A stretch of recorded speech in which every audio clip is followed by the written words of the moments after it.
السلام عليكم ورحمة الله وبركاته. اللهم صل وسلم وبارك على سيدنا محمد صلى الله عليه وسلم. مساء الخير وصباح الفل ومساء الجمال وصباح الياسمين. يا نهار لفت. تعالوا اقول لكم بقى، كنت عند ماما وبيت عندها. صحيت راحت السوق، جابت خضار، يعني خضرة وكده وبصل وجرجير والكلام ده كله، ولقت اللفت مزغلل عينيها. قامت جابت 8 كيلو ونص وهي جايه. ما شاء الله يعني.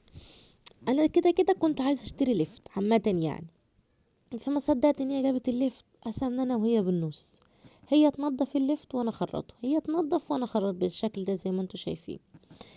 تخرطيه بنفس يعني اي تخريطه انت حباه، كبير صغير وسط، التخريطه اللي عينك تحبها واللي ايدك تحبها. احنا عملناه وسط، ولا كبير قوي ولا صغير قوي. بصي هي بتنضفه بالشكل ده، تشيل الشعور اللي فيه والكلام ده كله وتشيل الورق بتاعه. بص احنا مش هنرمي اي حاجه من اللفت خالص عامه يعني. احنا كده بعد ما انا خرطت كل ده، هي ماسكه سكينه تنضف وانا خرط. وقلنا كمان بالمره نعمل ورق البنجر ده، يعني عروق البنجر ده قلنا نجربها بالمره، يعني قلت جميله وكده وهنجربها.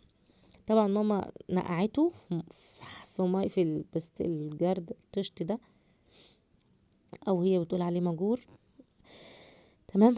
وانا شلته طبعا من الميه اللي كان فيها الطينه، وهحطه في ميه نضيفه زي ما انتم شايفين كده.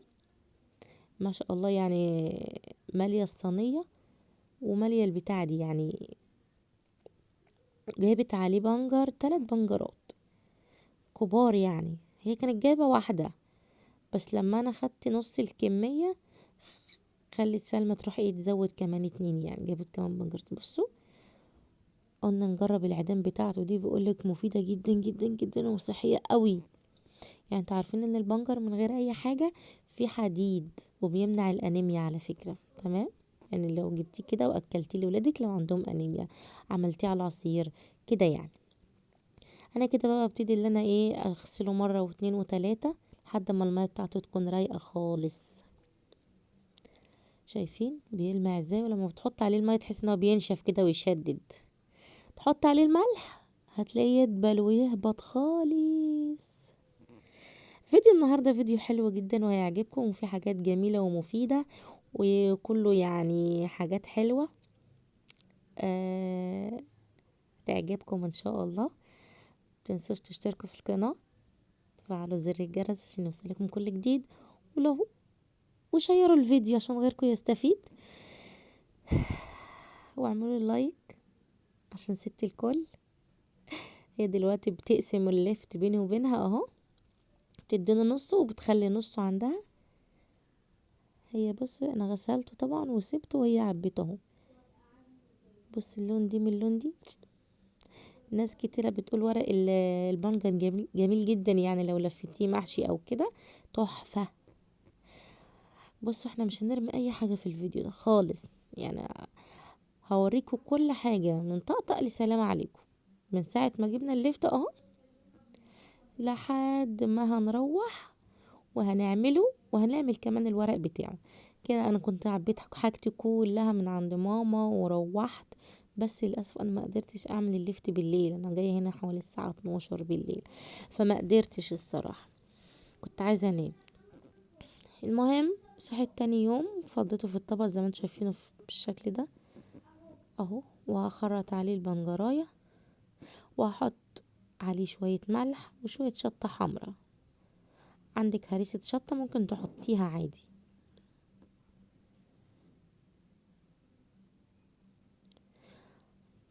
مهم.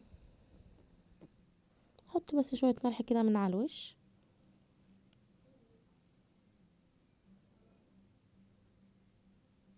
تسرحوش، صلى على الرسول. اللهم صل وسلم عليك يا سيدي يا حبيبي رسول الله. ادي شوية شطة طبعا متخلوش حراق، عندك اطفال لحد كده كبير، وفي نفس الوقت متخلوش حراق يعني ده حادق، خليه دلع وحلو. عشان لو عندك ضيوف، عندك مثلا ناس ملهاش في الحوادق قوي، خلي اللفت دلع وجميل كده. تاكلي جنب شوية رز وطبيخ، يا سلام، جنب شوية طعمية سخنة، يا سلامين. اي حاجه يعني. اللفت مش هقولك لا، الحاجات دي جميله جدا في الشتاء. املي بيتك خير. حتى الجبنه قديمه، حتى الجبنه فلاحي ارميها في البيت. آه، كيس فول وهاتيه حطيه في التلاجة. طبعا لا غنى عن الخضار، بطاطس، بصل، فلفل، بتنجان، تعملي بابا غنون كده يعني، طماطم، اي حاجه. البيت ما بيقولش على حاجه لا، والنبي لو جبت له مال الدنيا كله حاططيه في البيت هيقولك برضو البيت عايز يعني. بصي مهما حطيتي البيت ما بيقولش لا على حاجه. كده خلاص. هحط اللفت، البنجر قصدي. شايفين احمر ازاي؟ انت تشوفوه تقول عليه في حتت حمرا، بس هو بصي ايده عملت ازاي والسكينه. ولو اللفت ده محمرش هجيب له بنجرية تاني ان شاء الله يعني. اصل انا استدركت كده ان البنجر الصغنون ده احسن من الكبير، وانت قالت لي هاتيلي حته، فانا ايه قشرتها واديت لها الحته دي. يعني كده كده اصلا عندها انيميا، انا بتمنى ان هي تاكل بنجر اصلا حلو. والبتنجان القلايط اللي هو الاسود ده، القشره بتاعته دي فيها فوائد عاليه وفيتامين وحديد.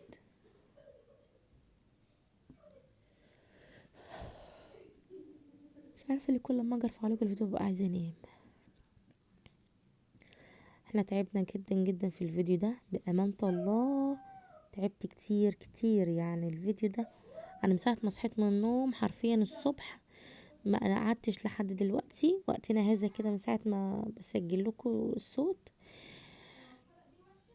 غسيل، عملا لفت، عمايل اكل. انت هتشوفوا كل حاجة في الفيديو دلوقتي يعني. انا كمان عملت محشي في الفيديو ده، قلت عشان ما اطولش عليكم كده فخليه كله مع بعض يعني. هنا بعد ما سبت اللفت من الصبح لحد بالليل يدبل، فضيته طبعا في البطرمان بعد ما قلبته طبعا، زودت له شويه ملح كمان، وحطيت له قرنين شطه وهسيبه مع نفسه. تعالوا بقى اخش على محشي اللفت. ورق اللفت، شايفين ورق اللفت عامل زي الزبده سكر بامانه الله. ورق اللفت ده هتندمي لو انت ما عملتهوش محشي.